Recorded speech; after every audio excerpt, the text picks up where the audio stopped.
to the Fantasy Edge podcast. I'm your host, Chris Dell. Today's show is brought to you by bettingpredators.com, the BetLife podcast, and Baller X Labs. I'm super pumped about today's guest, everybody. If you've ever read Matthew Berry's Fantasy Life newsletter, you certainly know who he is.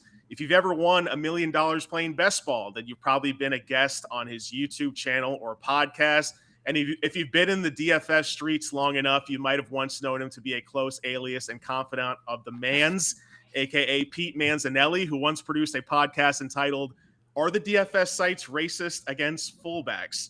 He is both the Cash Game King and the king of fantasy football comedy, folks. Also the host of the In a Vacuum podcast, a proud member of the Ship Chasing podcast, and the brand new creator of So You Think You Can Tout, the world's first ever fantasy football reality show competition, coming to a YouTube screen near you. This summer, you can catch him hanging in the Deposit Kingdom Discord or whipping up another best ball masterclass course with the Bash Bros on Underdog. You can also find him on YouTube and X at Peter Overzet as well. That's Overzet. Pete, welcome to the Fantasy Edge podcast, man. Super pumped to have you on. Yeah, I'm excited to be on with you. I feel like we've definitely done some podcasts in the past, and you've written some articles too, right? Didn't you interview me for something that you wrote an article about? We had been talking about doing an interview for the old, I think it was the NFC scandal from a couple years back. Oh, yeah. So we were shooting some messages back on Twitter at the time for that. Yeah. So it's been a long time coming. I told you, I remember back listening to you and Davis Maddock do the Man's Super Bowl DFS preview from, my gosh, that must have been like 7, 8, 9 years ago. And it's cool. It's been cool. Yeah.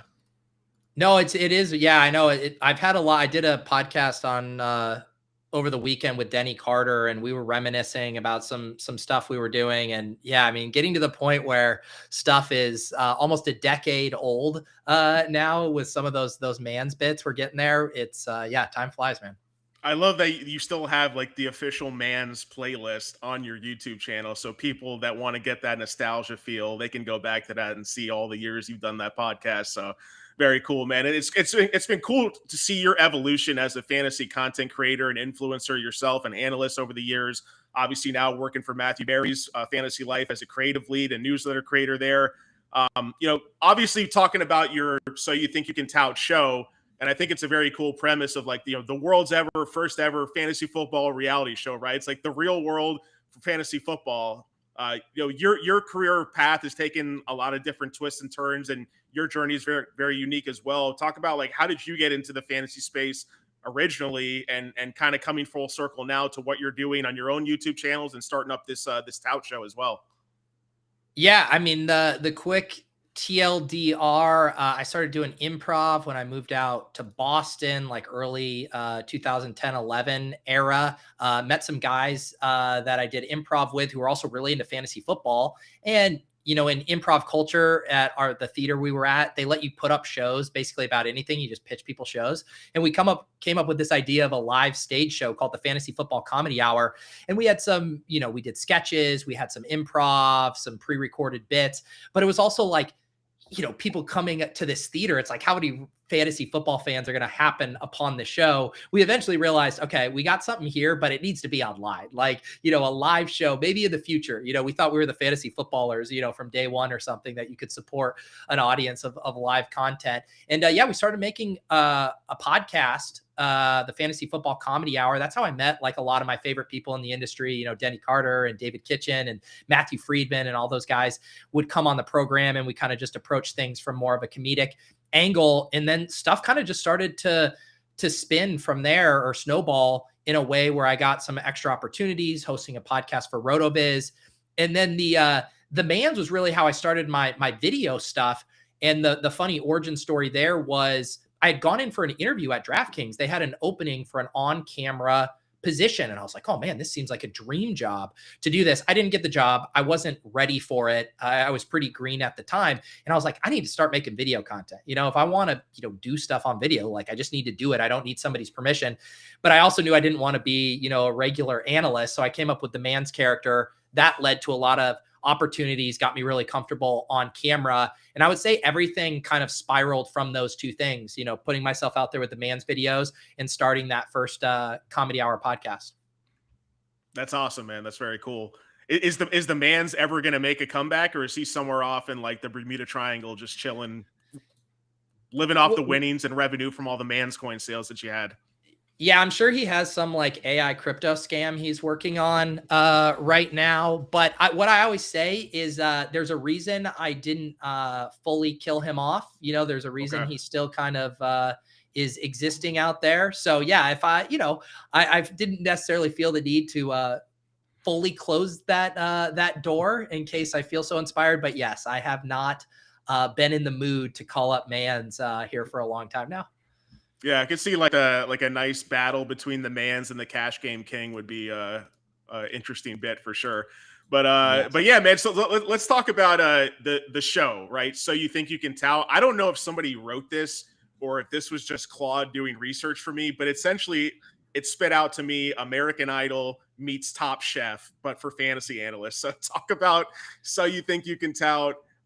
You kind of talked about a little bit why you thought there should be a show for it, but what's going to be the premise of this show? Anyone who's listening here, obviously on our podcast or reading our newsletter, you probably think, hey, like you've got better opinions than me, you got better opinions than Peter, and you can come on and you can win a competition, actually become a full-time paid fantasy football analyst. So talk about the details of that and what you're trying to get out of this show. Yeah, I mean, from a real high level perspective, I like taking on some, new projects, some creative ideas. I love the fantasy space, but I think a lot of content is always kind of aiming to do similar stuff. Obviously, the goal being help people win their leagues, win money at DFS, best ball, etc. That will always be the lifeblood of it. But the lane I like to take is more from an entertainment perspective, a comedy perspective.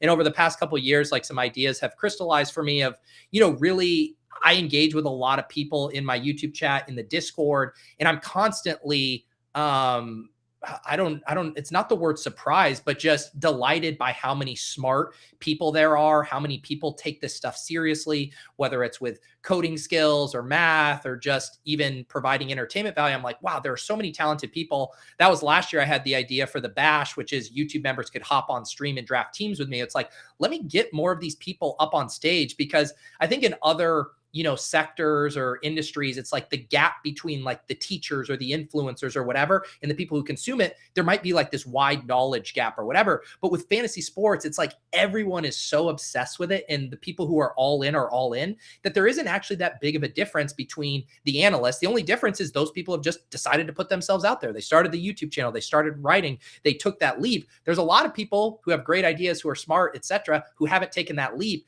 And so this idea came to me also with this thought: people love trolling the analysts, right? I'm smarter than you. That's a bad take. I could do that. I could draft a team for an hour and spout off bad takes. And so I'm like, all right, let me call your bluff. Let me create a competition where you can come on and I will, host challenges, and I'll have judges, and we'll actually find out if you are cut out for this. And so I think there's a couple fun elements in. I am just genuinely excited to see the talent that is out there. I mean, can't wait to see who rises to the occasion. And I also think there's going to be a humbling factor. There's going to be some people that, these challenges, you might realize, oh, maybe it isn't as easy as it looks once I'm under the camera and under the pressure of delivering and trying to be informative and entertaining. So I ended up just thinking it was the perfect idea for involving the community, but also hinting at this kind of unspoken thing with fantasy football, which is everyone thinks they're smarter than the analysts that they consume information from. Yeah, I know. As someone myself who's been doing the Fantasy Pros rankings since 2023, you have a really good week and people are praising your name, and then you have a down week and people are blocking you, they're muting you, they're unfollowing you, and they're calling you all different types of names, right? So it's you see the highs and lows of that, and it's like, hey, like even as an analyst, sometimes I'm like, hey, you want to try to do this yourself and actually see how it is. And like if I tell people, if I'm getting 55 out of 100 player takes right, then like I'm probably one of the best in the world doing this. And like, you're going to focus on the 45 out of the 100 that I got wrong and call me out on that. So I definitely think it's could be a fun dynamic of what you're doing for sure. So far, I think you've gotten, like, I saw your update on YouTube the other day that you were at like 35-ish submissions, like maybe 40. You're expecting about 80 or so. Like, talk about like what you've seen so far coming in, because there's still 10 days before the deadline. Like, I know you had some advice in terms of people with the applications, submitting videos, like their true serum takes. What are you seeing so far, and what are you hoping to get out of these next 10 days before the deadline? Yeah, I'm up to, I just checked, 56 Congrats. applications, 10 days to go. And, I basically told people I like that people submitted early because I've already started making some videos. I've been sharing things. It's nice to just like get the word out. But I also like wanted people to take their time on the submissions, make it as good as possible. So I am actually hoping that I get some really strong ones as we get closer to the deadline as well. People have really been thinking about it, spending time on it. But yeah, the application is fairly simple. Just a little bit of information about yourself. One of the things I make very clear is you don't have to have a social media following. You don't have to have done anything to date. Like this is kind of like the American Idol thing, right? Where it's like, sure, someone might be big on TikTok who gets on there, but there might just be someone who's been in their basement who's been told by someone that they have talent. And I want to judge everyone on the same playing field. And I've basically been saying that the two advantages people who have an existing following have is one, they have the confidence that they've already done it. They're, probably a little bit more comfortable on the mic. And two, they can rally support and I can see feedback from people being like, oh, I really like this person or this person should be on the show. I would be lying if I said like that didn't, sway me a little bit. But ultimately, I am hunting for talent. I'm hunting for potential. And I don't care if I know you. I don't care if you don't have any social media handles. If you knock it out of the park with this submission video, I'm like, whoa, you're entertaining, you're smart, you're creative, you're unique or whatever. Like you're going to get an invite back. So I've been trying to emphasize that to people. And yeah, so the main core of the application is a 90-second video. And the part that has been tripping people up about to the point I talked about it on a follow-up video on the Deposit Kingdom channel. We talked about it for like 30 minutes on Best Ball Breakfast this morning. This is a thing I've done on my channel with industry people, and it's a truth serum take.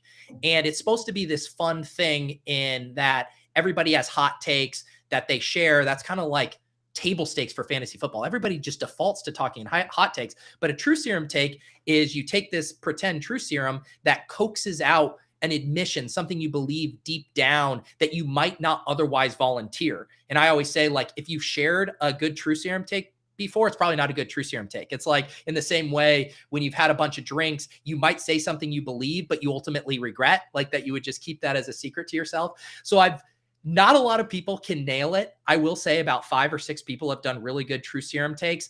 And I basically said, if you nail the true serum portion of this, you will probably bubble up to the top of the application just because people struggle with this concept so much.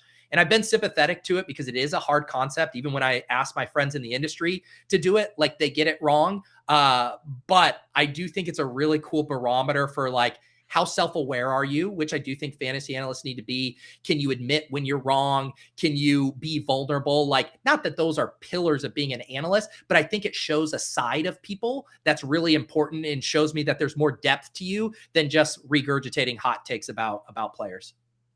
Yeah, I think the one thing that I've always been naturally gravitated to, even before I did any type of fantasy analyst and I was just playing fantasy football, is people that are willing to be self-aware, humble. I like analysts that talk about them losing, right? Like it's refreshing to hear that. And you hear oftentimes a lot of people for bigger networks just talk about all the hits they had, all the wins they had, and definitely adding the humility into it, adding the humor into it. I think it's good. Obviously, this type of evergreen content that you said, but like you said, that can live over the course of the offseason and not get outdated by the combine or free agency windows or the NFL draft or anything like that. So I definitely like what you're doing, kind of bringing in people from all different experience levels for sure. In terms of the truth serum take, I know you gave out an example on one of your recent YouTube updates. Is this supposed to be like best ball specific, DFS specific, redraft, or does it not matter? Just like fantasy football, like macro true serum type of take? Yeah, I think it actually lends itself a little bit better if it isn't like about a specific player. Generally, a specific player take is going to end up either being a hot take or one that I'm a little more open to is just like if you have a position that just completely goes against the grain. If you told me like I think Jonathan Taylor is the worst pick on the board and that he should be like an 8th round pick, I'm like, whoa, that it like really deviates from consensus. But the part that would make it a true serum take is like, I haven't wanted to say this. Like, I've clicked Jonathan Taylor and I'm doing it because everybody else is doing it. But deep down, I think I'm making an awful mistake. That's like the true serum element. But I do find that more macro things about fantasy lend themselves to better admission. So like the one I offered up, because I'm like, I'm not just going to sit here and nitpick everyone. Let me show, not tell, what I think a good true serum take is. And I offered up one in my follow-up video. And if people haven't checked it out, over on the Deposit Kingdom channel, I have the announcement video. And I'm also going to be doing some of these kind of like behind the scenes vlogs, letting you in on the process. I'm going to be working on another one. We got a beef kind of brewing, so I'm going to cover that. But I said my true serum take was everyone would be way better at fantasy sports if they didn't consume content. Right. And that's a hot take, because I literally or not a hot take. It's a true serum take, because I literally make content for a living that I want people to consume and enjoy. But the reason it's the true serum take is because the tools have gotten so good. The projections have gotten so good. And I think if you just kind of separated yourself from all the noise, use just a few inputs, drafted unemotionally, didn't get bored, you would ultimately be a better fantasy player in the wins and losses. Now, why do I not want that to happen? Why do I hope people don't act on that? Is because so much about fantasy football is the entertainment. That's the whole goal of the show. And we all enjoy, consuming people we like and engaging with that content. So I'm not saying that I don't think there's a place for content, but it took some true serum for me to say, guess what? You would be way better at fantasy sports if you didn't ever watch any of my streams. So that requires me to be a little vulnerable, and why I think it makes it a decent true serum take. So is this going to be like any in-person involvement with this? Are you going to get like all 10 or 12 contestants together for in-person activities? There's going to be all remote type of contests, or what are you thinking with that? So one of the things I've said a few times is like, I know the broad strokes of how I want the structure of this show to work, and like how it plays out over the summer, but I'm really leaving a lot of room for surprises. Like a surprise would be, let's just say like I figured out 4 of the people who made the finals both all live in the New England region where I'm at, or let's say they all live in the same area. And I'm like, okay, maybe I go out there and do an in-person, thing or whatever. Like I'm willing and open to everything. And I have a doc with just 3 pages of ideas for challenges and things I want to do. And honestly, every day, something jogs my memory for a different kind of challenge. But to answer your question, this is going to start all online. I'm going to hopefully have, though, a ton of content generated from private group chats, from confessionals, from obviously the challenges themselves and stuff, that I think it'll feel like a fully formed world. But yeah, man, that would be a very cool detour or ending for the show if we could do some stuff in person. Yeah, you could my wife always drags me in to watch Temptation Island. So you can fly him out on choppers to an island, rent out a villa, do the whole thing. So you could definitely see that getting some larger sponsors, corporate mega sponsors down the road. That would definitely be maybe a year or 2 possibility for So You Think You Can Tout, for sure. Yeah, it's very cool, man. So so last thing on the true serum thing, because this is something I was thinking about the first time I heard it. I thought of it from a DFS angle, right? I always listen to Establish the Run, Establish the Million.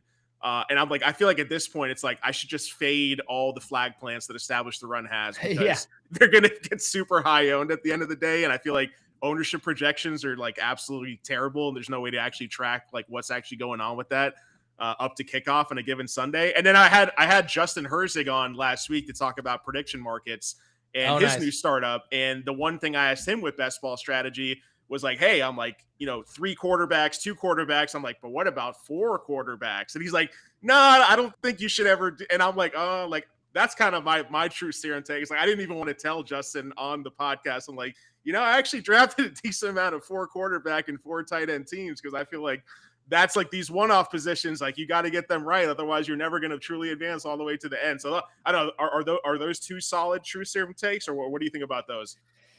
Yeah, no, I think those, I mentioned on my stream this morning, I think analysts who have done a lot of content publicly, it's a little easier for them to do, because I think a good true serum take too is often I talked about this, or I believed this thing for a long time, but the more I think about it, deep down, what if I'm wrong on this, or, stuff like that. So yeah, I like that genre of True Serum take. It's more where I get a little frustrated is if it's just a hot take where it's like, I think Luther Burden should be a second round pick. And it's like, okay, he's a fourth round pick. So you're a little more bullish than the market. But that didn't take any courage to say. Like, no one's going to laugh you out of the room. It's more if you feel sheepish to say it, it's probably a good True Serum take. Okay. Got it. So everyone listening, stay tuned to that. Make sure to go apply on Twitter. You can catch Pete's application link on his Twitter at Peter Overzet or on YouTube as well. Is that the best place to go for now to get the link, Peter, or is there somewhere else they should go?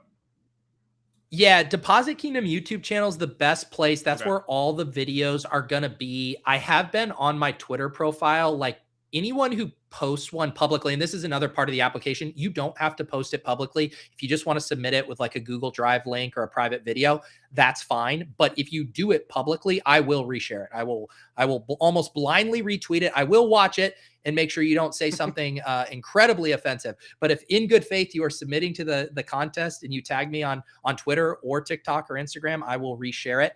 And so that's a good place. And I have so many applications right now, it's not really viable, but once we narrow it down, I'm going to have a place, a website where everybody can like watch the application videos, watch any of the content they're making on the show. We'll have a hub that gets created. Very cool.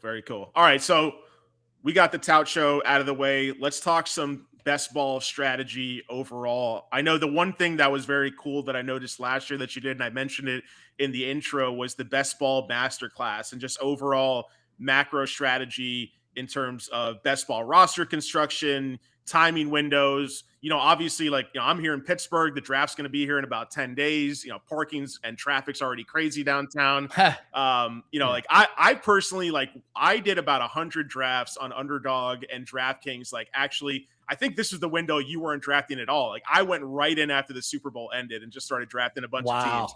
Because I couldn't wean off of it, right? I had to keep going.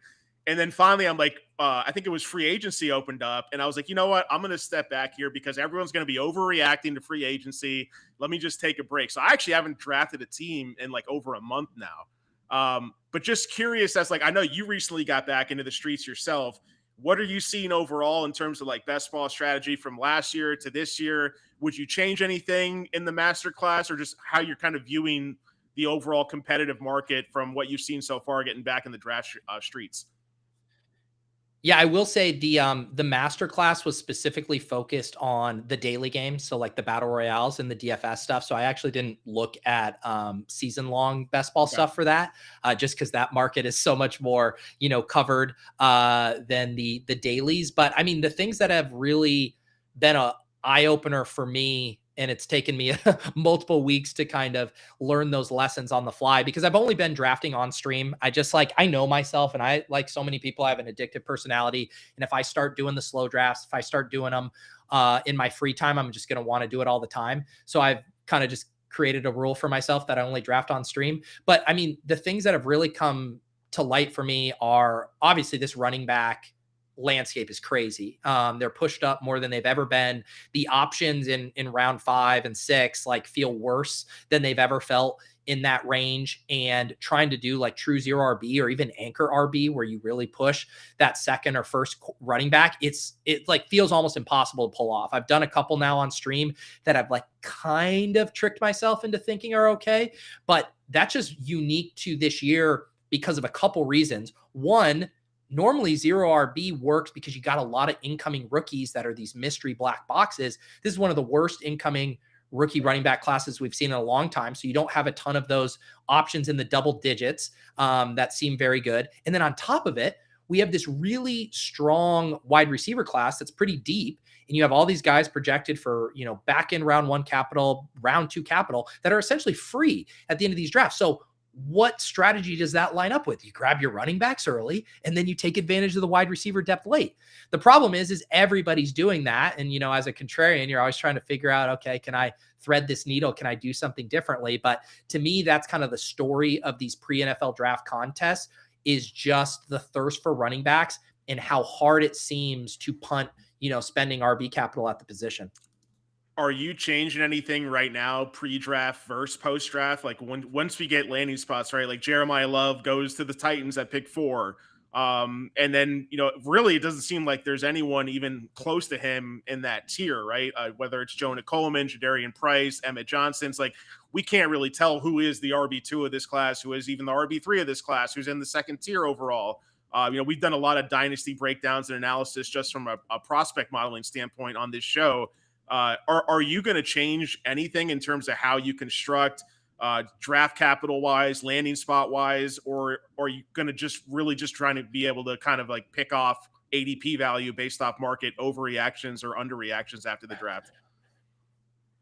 I do really think the market is going to change pretty drastically, or I shouldn't say market, but just I think how people are attacking things structurally for a few different reasons. The other one we didn't talk about that's really different this year is I do feel like the quarterbacks are also pushed up. Okay.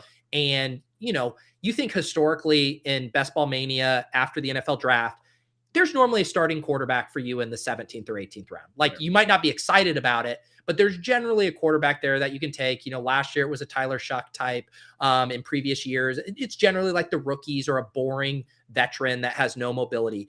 But in these current landscapes, like after Daniel Jones comes off the board, which is generally like in round 12, 13, 14, there's not a single quarterback that for a fact is going to start 17 games. And so that's a really tricky dynamic. However, I think after the NFL draft, these running backs are going to go to some spots we're really going to like. Washington, obviously the Titans, if they go Jeremiah Love, the Seahawks rumored, these pieces will come into place. Those running backs will push up. The wide receivers will also go into places that people are excited about. I mean, last year we were drafting Kyle Williams at like pick 115 because he went to the Patriots on an empty depth chart, and he was a third round pick. So what happens when these second round picks go to these nice spots? Those guys are going to all push up. And on top of it, going from 20 round drafts to 18 round drafts, at least on Underdog, after the draft, that is going to open more people up to doing 2 quarterback builds. Whereas right now, everyone is scared out of their mind, myself included, to do these 2 quarterback builds. So you have all of this pressure on the running back and quarterback position. I think that's really going to be deflated after the draft and will settle into a drafting landscape that is more familiar to us in previous years. Yeah, I definitely hear you on that. A lot of movement with the running backs. A lot of the risers we've seen over the last month obviously correlate to the free agency signings, right? We got even Chris Rodriguez in Jacksonville, David Montgomery in Houston, Kenneth Walker in KC. The one, even Keaton Mitchell for the Chargers there. The one that really jumped out to me, I'll pull up I'm going to pull up the ADP board right here on 4for4 is I mentioned Chris Rodriguez. Emmanuel Wilson, for me, wanted to get a few specific player takes from you. His position rank RB50 right now, but his ADP has jumped from 220 up to 162. What are your thoughts on him at that range? Do you see a potential for him to be like the lead workhorse in Seattle, assuming Zach Charbonnet doesn't come back, and there could be even still value on him now, despite the 60 spot jump in ADP over the last month? Yeah, my kind of prevailing thought on some of these, especially the Seahawks, who seem so likely to take a running back, if not at 32 with another pick. I'm pretty scared about paying the top for just the incumbent or whoever is top of the depth chart right now. I feel like you are paying a depth chart premium right now for Emmanuel Wilson, who, like, I'm not even fully convinced is going to separate from George Halani. Like, Right. in that regard, I do think Emmanuel Wilson's fine, but I also think how much more expensive could he get from here? Like, I think back to when the Cowboys didn't do anything in the draft, and we did see Rico Dowdle start to creep up that year when it was like, oh, you guys aren't going to take Jonathan Brooks. You're not going to address the position. And even then, Rico didn't get that expensive. You could still get him in like the 130s or whatever. So I feel like you sit out on Emmanuel Wilson right now. If they don't draft anyone, yeah, you'll have to pay a couple rounds more, but I'm okay with that. Whereas I do think you could be falling into a landmine. If they do take Jadarian Price at 32, all of a sudden you feel awful about that selection. So these ambiguous backfields where I actually don't think the top guy would rise that much, even if they don't spend significant capital, I try to stay away from it right now. Any of the other running back risers that you feel maybe overvalued or undervalued at this point, given that we're still pre-draft 10 days away here? Kenneth Walker, David Montgomery, Chris Rodriguez is at the top of the list there in terms of the biggest riser overall over the last 30 days.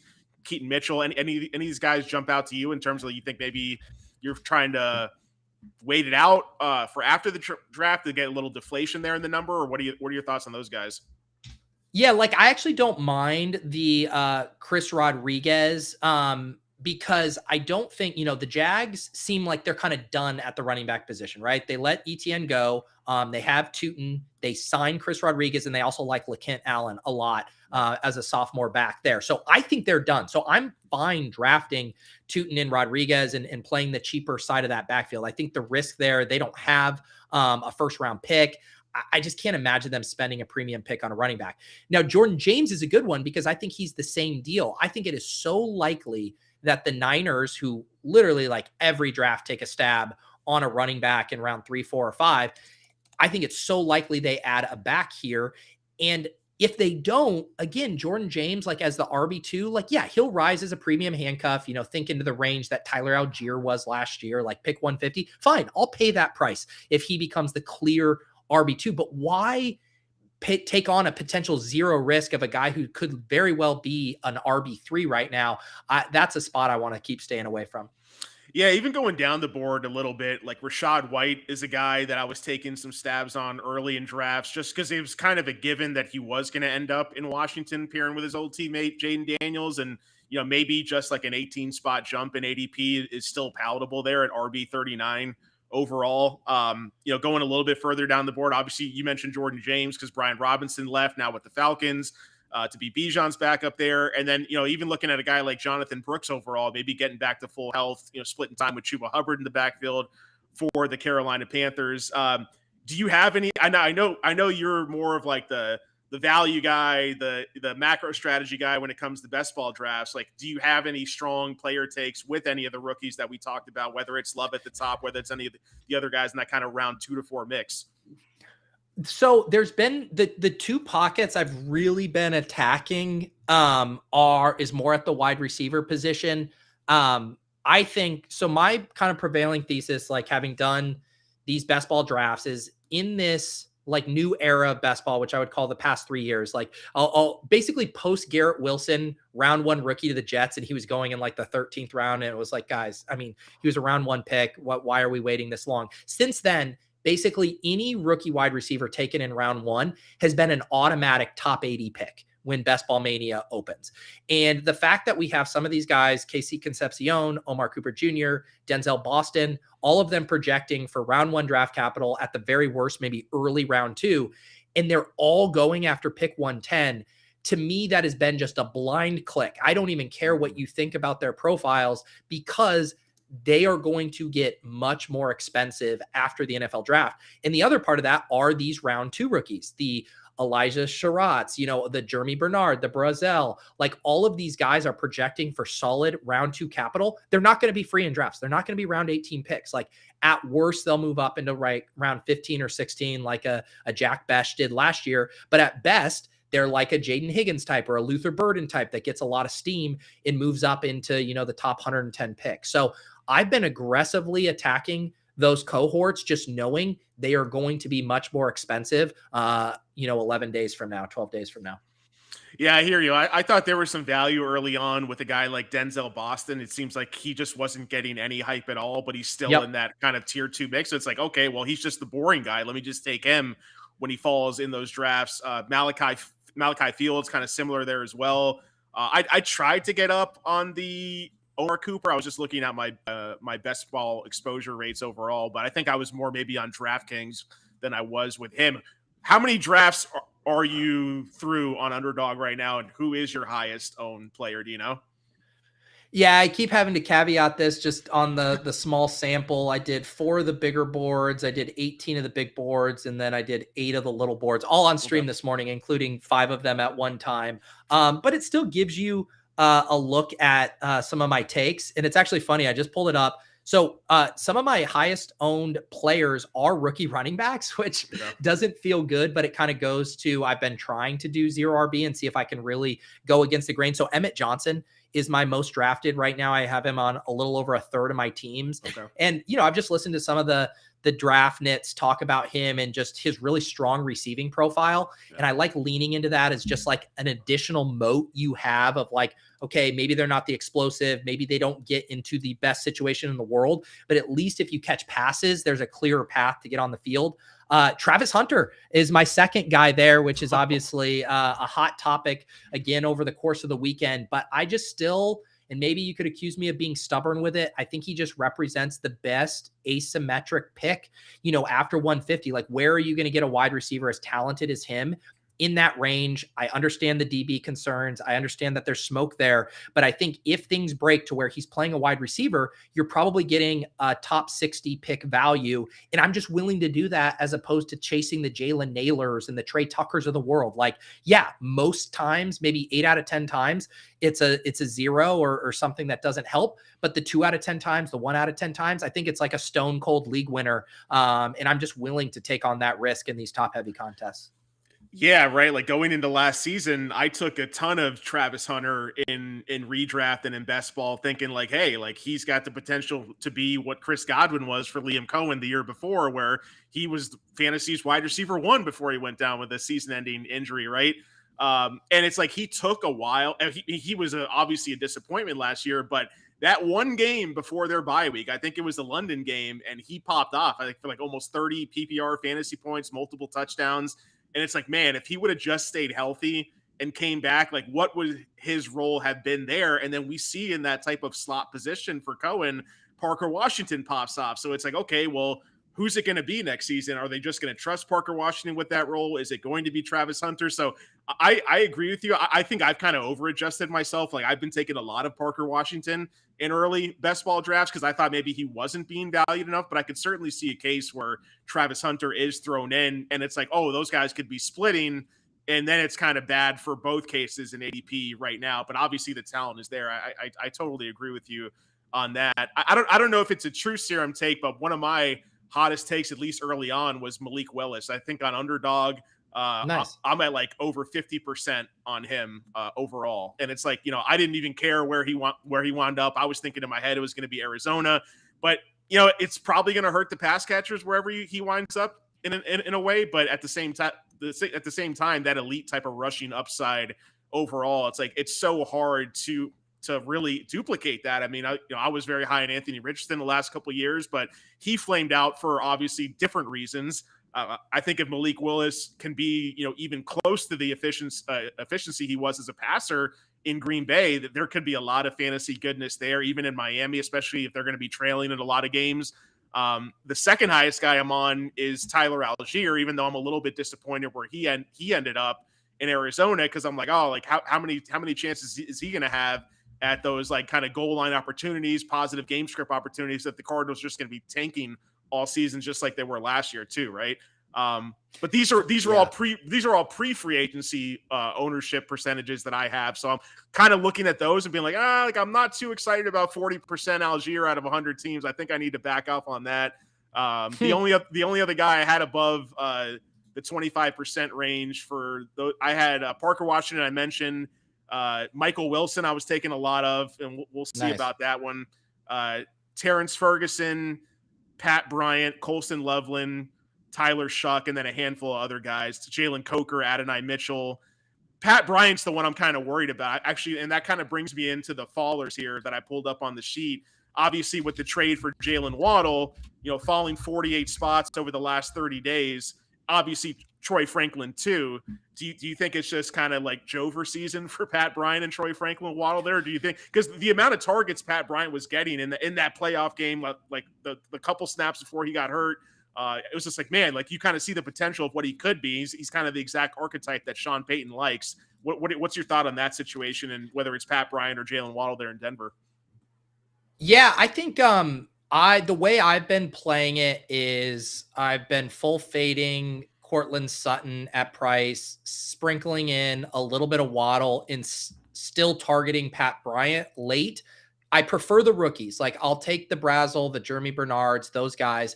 If not, or if I have Bo Nix, I'm taking Pat Bryant. I'm kind of leaving Marvin Mims and Troy Franklin for dead. But my thought, like you said, is, Pat Bryant, it really flashed. I mean, he had like 6 targets on one drive before he got injured. in that divisional round game against the Bills. And I do think, he's going to be the wide receiver 3, right? It's going to be Waddle, it's going to be Sutton, and Pat Bryant's going to be out on the field. And just his ability to earn targets at a high clip, I think there's still upside there. Waddle has never been a picture of health throughout his career. So if he went down again, you'd have him stepping back up. I think what Sutton does well is good, but I don't think it's ever been this massive target hog. Right. I think if this offense is humming, Pat Bryant can still succeed. The risk, of course, is that Sean Payton is such a menace with some of his wide receiver rotations that if Pat Bryant isn't the nominal wide receiver 3 and he's rotating, with Franklin and Mims, then it's like, man, that could be, a Dontavian Wicks type situation where you have a strong target earner, but it really only pops once or twice a year. But again, if it pops once or twice a year at an 18th round price tag, you're probably fine with that. Yeah, no, for sure. Even like I said, with Malik Willis, I did my very, very early 2026 best ball rankings. This is back in February. And I was like, hey, like just looking at the landscape of all the quarterbacks, if you're going to give me 17 starts with Malik Willis, like I've got him in my tier 2 of like quarterback 3, Drake May, to quarterback 11, 12 with Patrick Mahomes, Jaden Daniels. And again, like he's right now, I believe his ADP is around quarterback 20. So I still think there's a pretty big gap in terms of his potential there, because now people are going to be sour on him that Waddle's no longer there. But hey, it's like you're going to give me everything Malik Willis, like them trailing in games, him running a ton. I just still think that elite ceiling is there. And he's a guy I want to continue to be above market on. I think to a similar extent, Tyler Shuck for me is a guy where we see like, I just want pieces that are attached to Kellen Moore's offense.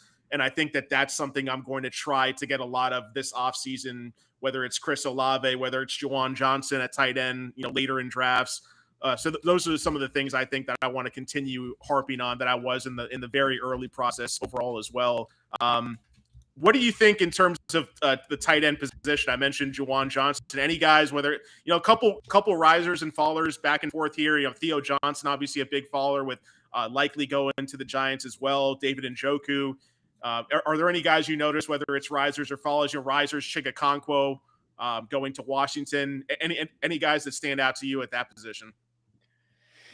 Yeah, I mean, tight end late has been not as fun for me. I basically, if I'm getting a tight end late, I don't really have targets. I'm just kind of correlating, So if you have Jaden Sher, Chig, if you have Cam Ward, I'll do Gunnar Helm. I do a lot of, Dalton Schultz with CJ Stroud. I basically correlating late. I'm really trying to target that Mark Andrews, George Kittle, Brenton Strange range where I really like the upside. Kittle especially, someone was asking me on my stream this morning, I think he's the best tight end pick on the board. I don't think it's that hard to piece together production early while he's out. Like you can graph those guys that we were just talking about and get 5, 6, 7 points a game. Hunter Henry's free. And then you get a late season hammer from a guy we know whenever he's on the field produces tight end 1 numbers, can put up the spike weeks. So it's been really hard for me to pass on George Kittle. It's like I do elite tight end with McBride. Oh, give me Kittle as my tight end 2. I'm punting tight end and I need some upside. Give me George Kittle as one of those 3. I just find room for him in almost every build. Yeah, no, I like that take for sure. I've been taking a lot of Eli Stowers as well. Just thinking like him and Kenyon Sadiq, very similar athletic profiles, but you're getting Eli Stowers at such a later ADP price as well. So definitely agree with you on like the later round tight end aspect and getting value when you can there for sure. What's one thing, like, is it still all about week 17? Is it still all about roster construction? Is it 3 quarterbacks versus 2, 3 tight ends versus 2 or more? Is there anything that you've seen kind of change in the macro overall in terms of what you've seen over the years and doing all these preseason best ball drafts into now and what you're seeing kind of materialize before the 2026 draft in a few days?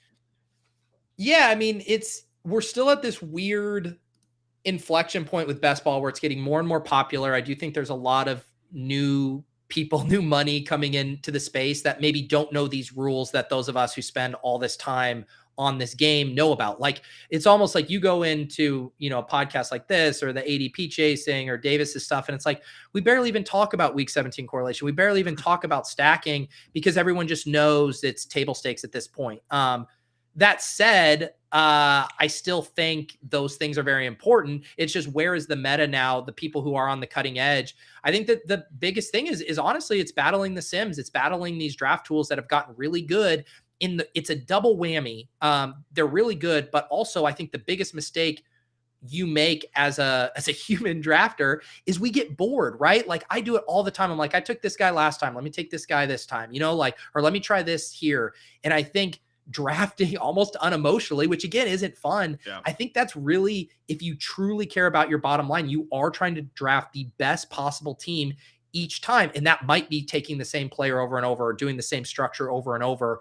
I do really think that is kind of where we're at right now, of like, what is your goal with best ball? And if your ultimate goal isn't to just kind of vibe draft and have fun, which I am all here for, that's what I'm doing on stream right now. It's what I do for a lot of the summer. But I do think you have to be really honest with yourself about, like, how are you beating these high volume drafters who are using really good tools and are pretty unemotional about it.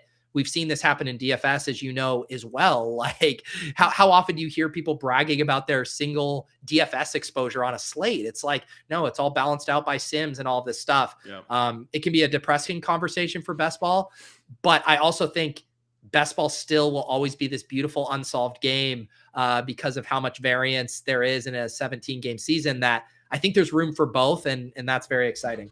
Yeah, can like the Sims become so commonplace and popular that now it becomes contrarian to fade the Sims? But I don't know, because the Sims are so good. I don't even know if that's ever going to be a smart option to take. Yep, exactly. Yeah, and I don't think we're there to that tipping point yet. But it's hard to deny the success of the Sims, especially in some of these side contests, right? Like, we have a decent amount of data now on Best Ball Mania, 18 round drafts. We kind of know what works, the things you need to be doing. You talk about the Eliminator, you talk about even the marathon stuff where the data hasn't been as robust and overanalyzed. That's where those sims are really giving people a huge advantage, because it's like you're cutting out all of that, skin in the game research we've all had to do, right? Like, we've all gotten better at best ball simply by losing money at best ball and being like, I need to be better at this. This kind of jumps that line. It shortcuts that feedback loop and really helps you make better decisions on the fly in those new contests. Yeah, I hear you. It's obviously best ball season's just now getting officially started, especially once the draft is over, as you mentioned, with a lot of ADP changes soon to come. Well, that wraps it up for our show here today. Peter, really just appreciate you hopping on. You got the In a Vacuum podcast, you got the P.O. Box newsletter, the YouTube channel. You can find Peter on Twitter, on YouTube at Peter Overzet. So You Think You Can Tout. Make sure to get your applications in before the April 23rd deadline, the world's first ever fantasy football reality show competition. Anything else? I know you got a lot of stuff you're working on. You're kind of all over the place, but you're doing really great content. Where else can we find what you're doing right now?